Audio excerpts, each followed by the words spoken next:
এখানে আমরা নবীজির দৃষ্টান্ততে নামাজ দেখব। পবিত্র কোরআনে বলছে আতিউল্লাহ ওয়া আতিউর রাসূল, আল্লাহ এবং রসুলকে আনুগত্য করো। আমরা এখানে নবীজির দৃষ্টান্ত দেখব। এ নির্দেশনা আছে কোরআনের বিভিন্ন জায়গায়।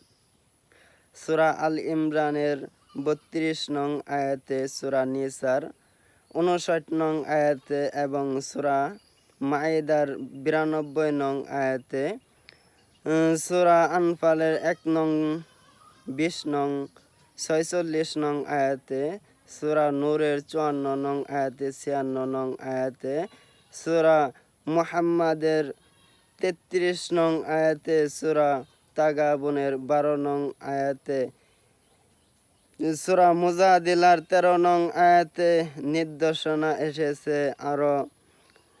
এছাড়াও আরও সহিহ বুখারীতে উল্লেখ করা হয়েছে।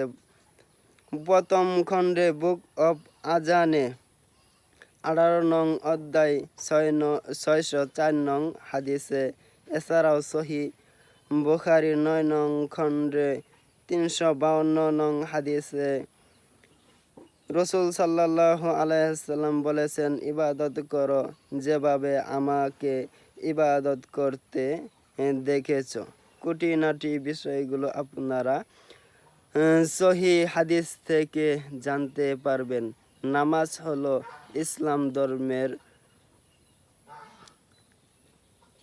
ঈমান অথবা বিশ্বাস। পরে সবচেয়ে গুরুত্বপূর্ণ হলো নামাজ। পবিত্র কোরআনে বলছে